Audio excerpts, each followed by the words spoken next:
India's economy grew faster than what we thought in the past 3 years. However, India's economy is also fast losing its growth momentum as it's coming out of the COVID pandemic.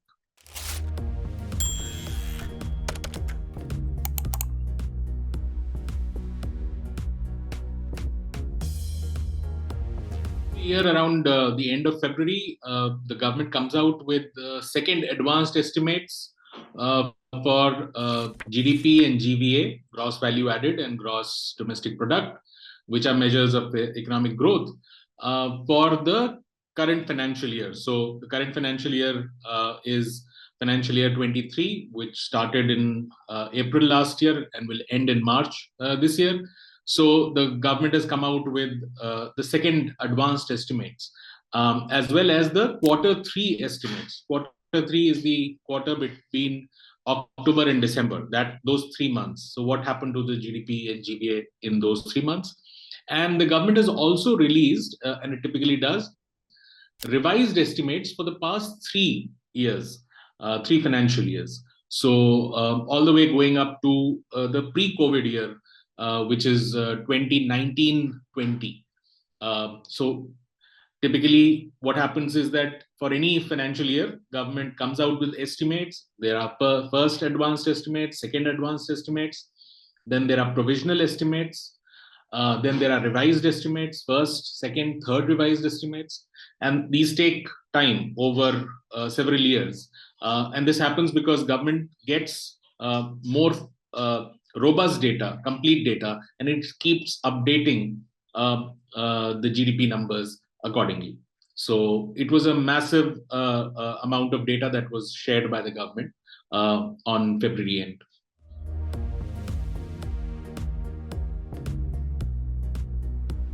Basically, both GDP, which is more commonly used, and GVA, gross value added, are measures of national income or economic growth.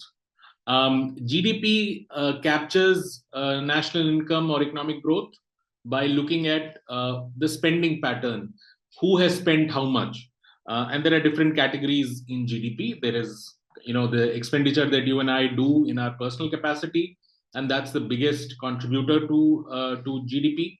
And then the money that the government spends on its daily needs, and then the money that government and private businesses spend on creating new investments, new productive capacity. And then there is something called the net exports, which is basically the difference between how much money we spend on our imports and how much did we earn through our exports. And typically net exports is negative for India because we tend to import more than we export. So, GDP looks at these four broad engines of growth and figures out what is the total amount of economic growth that we've had. GVA looks at it from the supply side.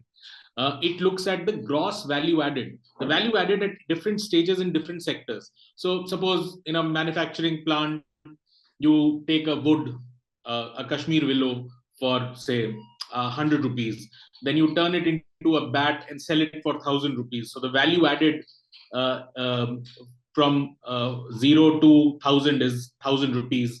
And you keep adding at every stage the gross value added. So at one stage, maybe the value added would be 50 rupees when somebody is buying the wood from the woodcutter and then moving it along in the stage to somebody who actually is making a bat out of it. And that way, the total value added. So GVA looks at total value added across different sectors of the economy: manufacturing, agriculture, services. And those are the two measures of economic growth, and they are related. Typically, GDP is more than GVA because you take the GVA number and then you add the taxes that government earns on different products, excise, sales, and you remove the subsidies that government gives on different products like fertilizer subsidies or food subsidies. And typically, since the subsidies are less than the taxes earned, GDP is more than GVA.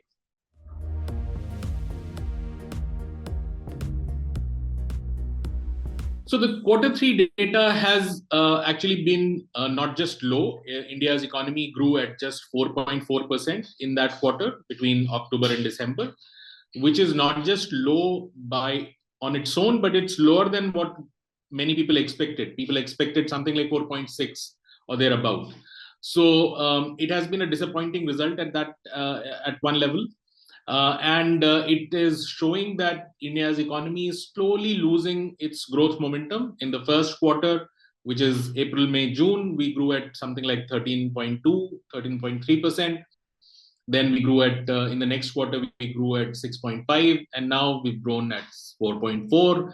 And, if India is to achieve a target of 7% that we imagine India would hope to achieve in economic growth terms for the current financial year, then it'll have to grow at 5.1 rate in the last quarter, which is the January, February, March quarter.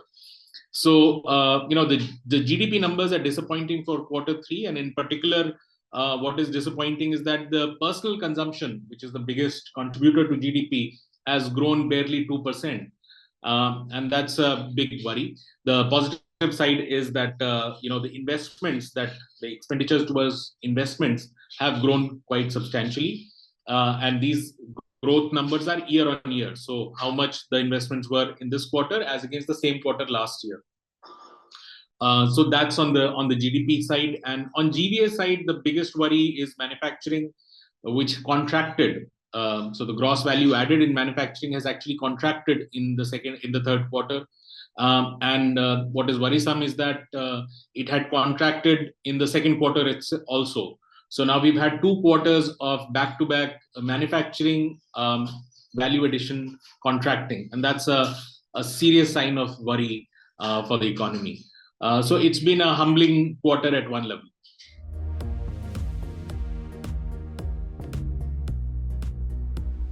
Now, the quarter three data is added to make what is called the second advanced estimates for the full year.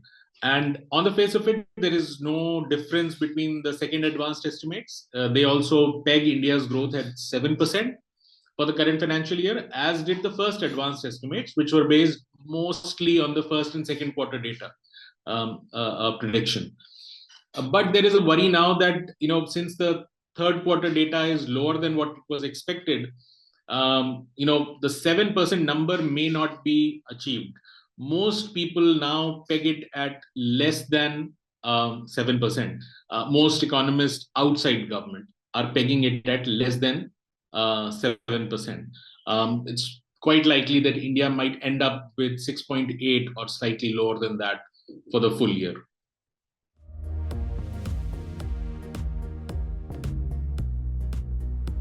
So I think one of the key takeaways from this data release is also that the revised estimates have upgraded India's growth performance for the 3 preceding years.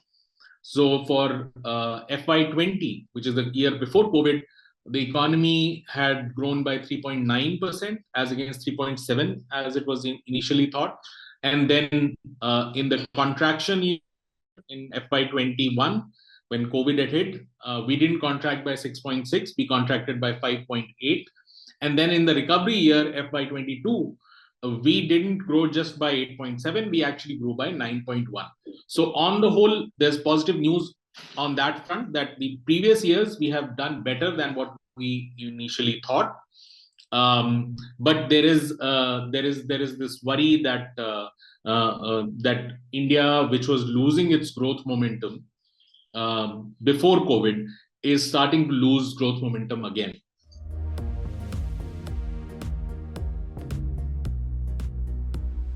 The outlook, India remains, the world's fastest growing major economy. But there is worry on the front of retaining this momentum.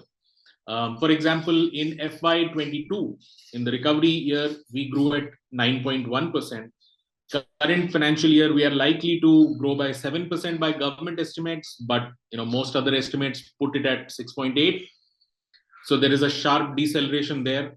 And for the coming financial year, which will start in April, most people expected India's economy to grow by something like 5.5 or decidedly less than 6.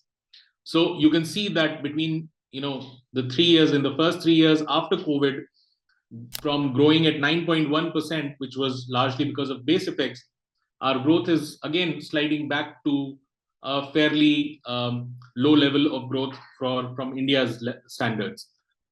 So there is a worry that we were growing at lower pace before going into COVID, losing momentum there, and even after coming from out of COVID, after the base effects are going away, we are again losing momentum. And that's partly also because the monetary tightening is happening. Interest rates are going up, and that is curtailing total economic activity.